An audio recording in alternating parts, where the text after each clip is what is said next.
Ассаламу алейкум достор. Бүгүн биз сиздер менен ушундай цифровой торт жасайбыз. Биз эң алгач сливочный маслобузду салып, жакшылап эритип алышыбыз керек. Андан соң сахарыбызды салып, жакшылап аралаштырып, сахарыбызды дагы жакшылап эритип алабыз.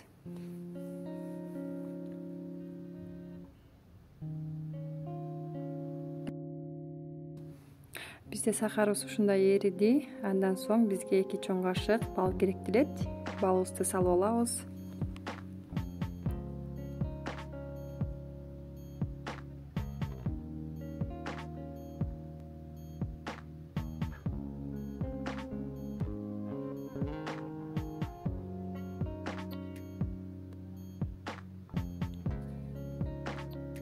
Балды салган соң дагы жакшылап аралаштырып, андан соң бизге кичинекей чай кашык сода керектелет.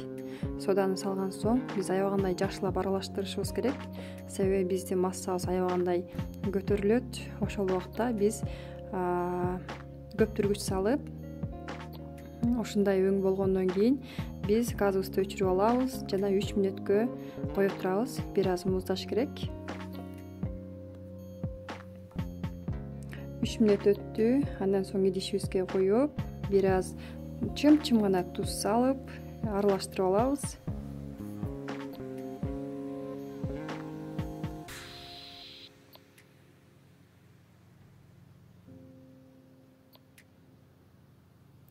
Жумурткабызды салып, биз аябагандай жакшылап аралаштырышыбыз керек. Себеби биздин масса дагы эле ысык. Жумурткабыз бышып кетпеш үчүн жакшылап аралаштырган соң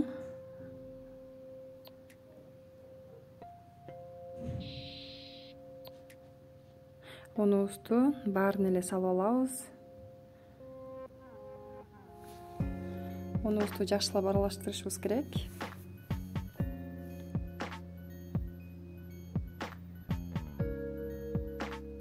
Ошентип жакшылап аралаштырып, кол менен ыйлесек болот, себеби биздин колубузга жабышпайт.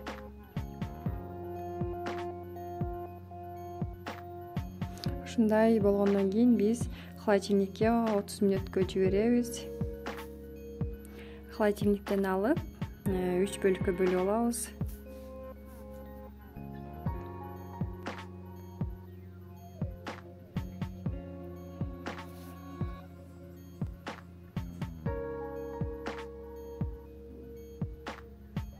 Бир аз un сеп, камырыбызды жайып алабыз.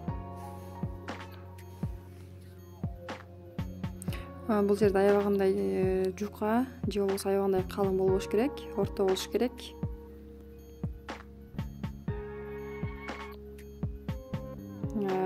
Бул жерде сиздер каалаган санды ушундай кылып кесип алсаңыздар болот. Мен ёлканы тандадым, атайын.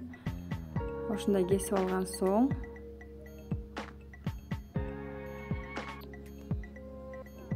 бир аз вилкалап коебуз.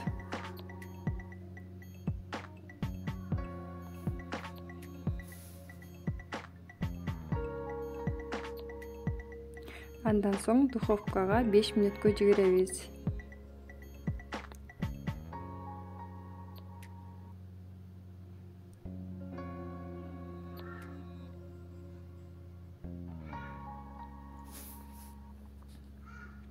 Мына бышкандан кийин ушундай жумшак, сонун боюнча болот.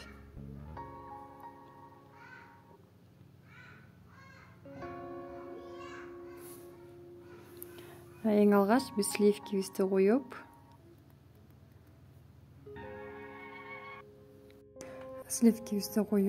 андан соң аралаштырып, бир топко чейин аралаштырып, андан кийин биз сахарыбызды кошуп алабыз.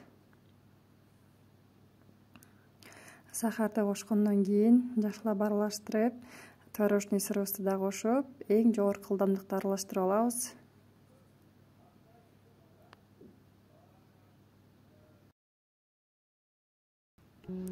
Эң высокий ылдамдыкта аралаштырып алабыз.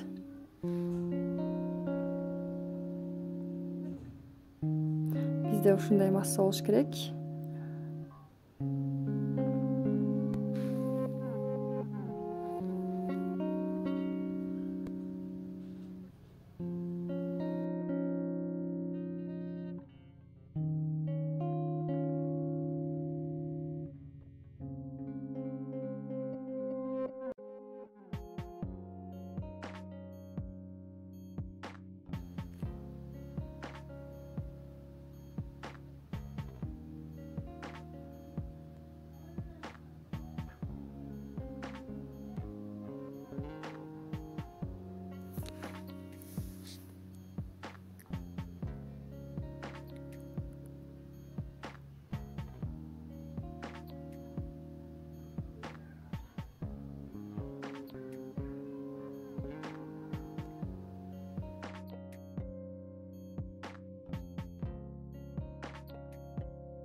Өзүңүздөр сыртын каалагандай кылып кооздосоңуздар болот.